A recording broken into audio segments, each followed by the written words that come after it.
All right, on to our next story. Looking through the lens of time with the Millennium Camera. Arizona.edu. A University of Arizona experimental philosopher wants to encourage people to imagine 1,000 years into the future and plan accordingly. See right here, if you're watching the video, it's a simple pinhole camera mounted atop a pole, just looking out across Tucson, Arizona. Jonathan Keats envisioned the Millennium Camera, seen here peering across the desert landscape towards the Star Pass neighborhood west of Tumamoc Hill in Tucson, to provide not only a record of the past for future humans, but also to instigate discussion about what the current humans can do to influence the future.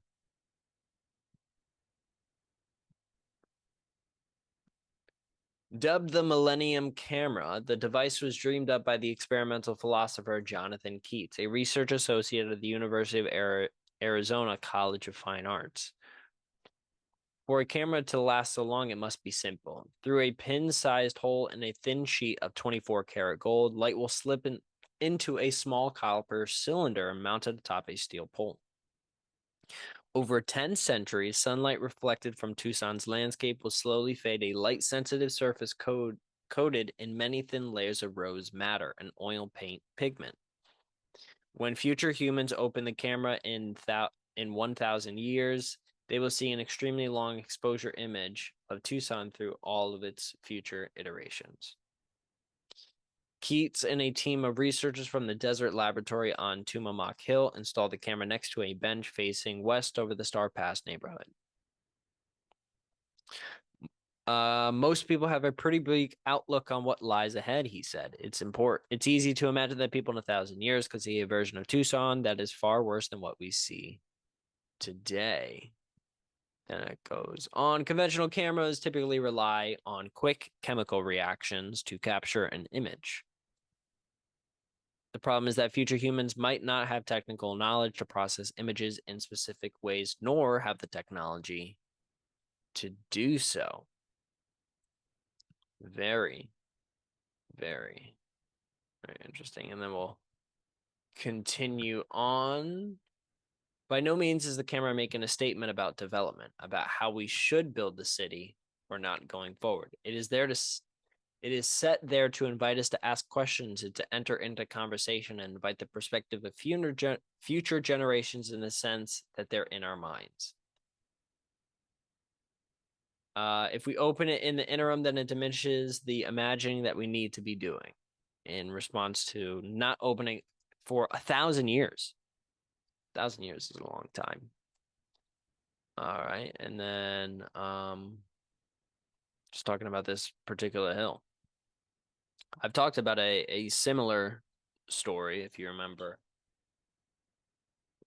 in Texas.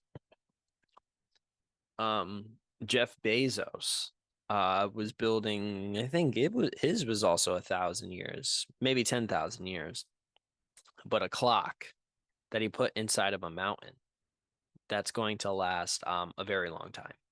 So maybe we will be able to discover and find out over the course of time now.